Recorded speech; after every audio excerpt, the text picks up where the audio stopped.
Hello everyone, we have previously analysed a Japanese tactical document that discussed the main shortcomings in the tactics of the Americans. Today, we have a German tactical document that also examines the peculiarities of combat operations against the Americans. Agreeably, comparing these two documents will result in a more objective assessment, especially since there are similarities between the German and Japanese documents. Let's delve into it. The following knowledge was acquired in the recent battles in the West. I quote, "The distinctive feature of the battle was the massive use of tanks, artillery, and air forces by the enemy. American tanks are not adapted for combat in non-visible terrain or in places with poor visibility, such as forests, bushes, and so on. Most of all, Americans fear Panzerfausts and Panzerschrecks. They avoid any terrain from which this danger emanates. In non-visible terrain, American tanks fire from all guns until they consider that everything alive has been destroyed. Only then do they slowly advance through the terrain under the cover of infantry.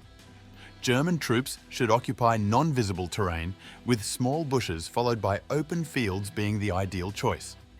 It is prohibited to position oneself on the front line of the bush.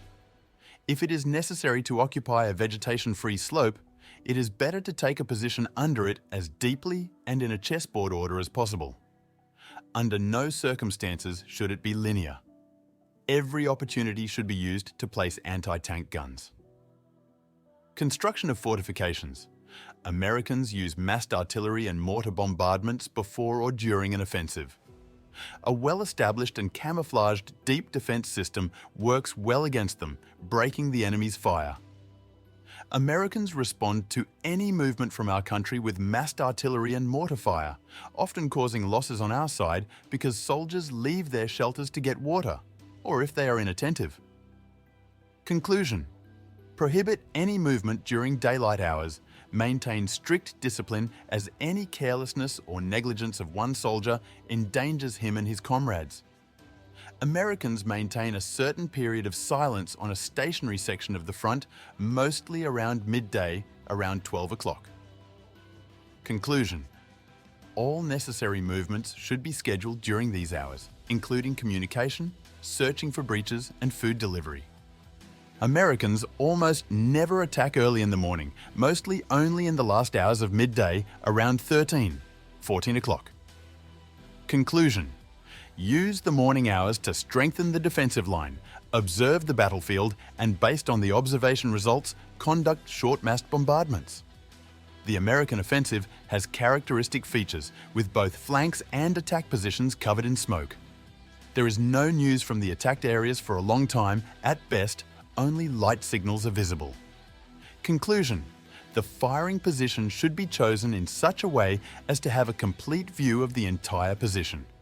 Under no circumstances should you be alone at a high altitude, then it is necessary to shell the territory before the attack zone. Such shelling should be prepared in advance and supplemented with combat experience.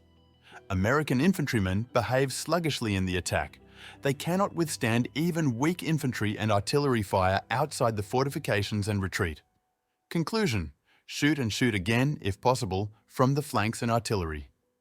In case of smoke appearing in the area, cover this square with fire even with limited visibility. American attacks are usually carried out in the same place according to the same scenario. Even if they managed to repel them 8 times before, they did not fail. When taking positions, Americans choose places that will protect them well at night.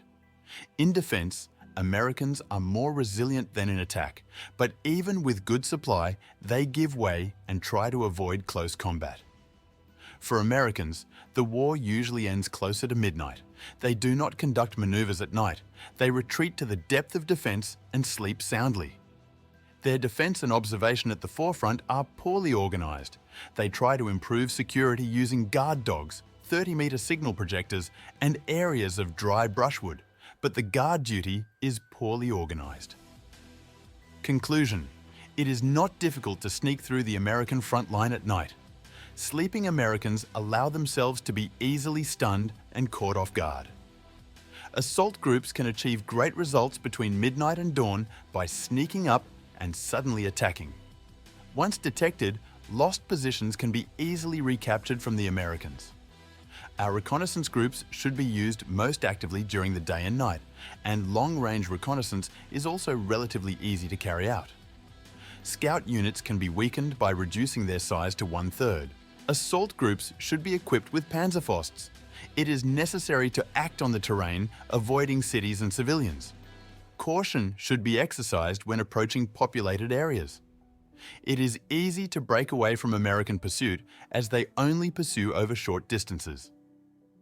The enemy's air force poses a threat. Enemy fighters and bombers are a threat to the front line.